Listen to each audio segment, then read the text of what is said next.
Hey guys, we're back at it again with another story time with Will. And I just looked at an interesting record concerning the Avengers Infinity War trailer now, but just so you're ahead of the curve a little bit. I did do my reaction video to that, so if you want to check the playlist, it's on there. So please go check that out because I think it's pretty awesome that, how they did. Here's the funny thing about it's a couple of numbers you need to be aware of. First number is 500,000 views in the first 15 minutes. In the first 15 minutes of this trailer, 500,000 people watched it in the first 15 minutes. Okay, so then on top of that, let's see, the total number that was watched over a 24-hour period was 230 million. 230 million people. Now, why am I bringing up all these numbers? Why does that matter to me? Because Justice League, on the other side of that, is not doing so well. I believe their predicted money loss value is somewhere between 150 to 200 million dollars between what they spent to produce the movie and what they're gonna make on that movie. Okay, I want you to think about that for a second. They ended up losing money on a movie that had Superman, Batman, Wonder Woman, Aquaman, Flash, Cyborg. Your current comic book iteration of the Justice League. Why did that fail so bad? I've got an idea. This is just my opinion. This is just my thoughts on it. It's real simple. Justice League did not take the time to build these guys up to let us know who they were. Half the team didn't have a solo movie.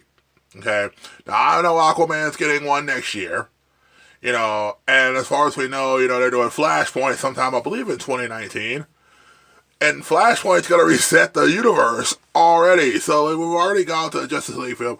Yeah, we had Batman v Superman, but again, this is Ben Affleck's first time as Batman.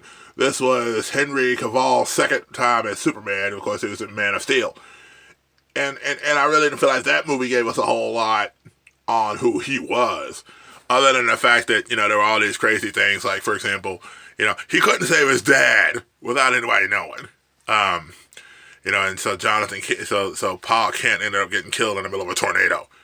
That's something that I'm pretty sure, if he had just flown in and saved him and did it quick enough, no one would have known. But anyway, what interests me is just the amount that DC, I feel like, is really messing up a lot of things as their characters are going right now. I think the reason why the Marvel formula works so well is because we've had the Iron Man movie. We've had the second Hulk movie because nobody talks about the first. The first wasn't really counted in all this. If you go and look at their chronology of it, they don't count the first Hulk movie with Ang Lee did as part of this whole thing. They count the one with Ed Norton as Edward Norton as the one that's part of their canon. They had Captain America. You had Black Widow introduced during the Captain America stuff. You had the Avengers movie. You had Thor. You had Ant-Man eventually later on. And you had Doctor Strange. Now you've got all these movies that have really began to introduce the world. So that by the time we get to Infinity War, we care about these people. I mean, Falcon shows up in Captain America, the second Captain America movie. Winter Soldier has a deeper backstory, which ties to Iron Man's backstory. And so many of these things tie together. You care about them. They took 10 years to build us to this moment. Infinity War is a 10-year-long journey to get there.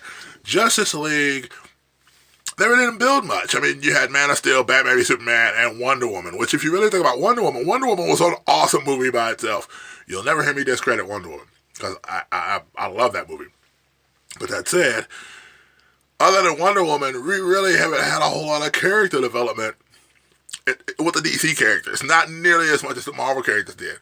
And it seems like to me DC is always reacting to what Marvel does instead of responding to what Marvel does. The TV stuff is killing it though, y'all. It really is. I mean, you look at the Arrow, they just had a big Arrow crossover over the course of a couple of days. And man, they tore it down. They really did. I'm using like a wrestling term. They tore down the building. But they did. You look at Supergirl and Green Arrow and Flash, and now they're going to add Black Lightning into that, and the Legends of Tomorrow as well. The TV DC stuff's doing really great. So I really wish that DC would slow down a little bit on their movies and really sit down and work out a way to make their movies better. Because I don't think they're ever going to get that kind of view count from a trailer. More people are excited about Black Panther and Infinity War, and I'm pretty sure it's not about Aquaman or anything else DC's doing movie-wise this year. So, just something to consider. It's just my thoughts. You can disagree. You totally have the right to. You know what? If you want to disagree with me, you want to agree with me, that's fine. Put it in the comment section. I like to hear it. I like to see how you feel about it. So anyway, guys, thank you for continuing to follow me on this journey. And why is this a story time episode? It's geeky, it's geek-related, and it's a story I'm telling. So there you go. Listen, I've got a story to tell, and I hope it inspires you to tell yours. And more importantly than that, be blessed and be a blessing to somebody, guys. Take care.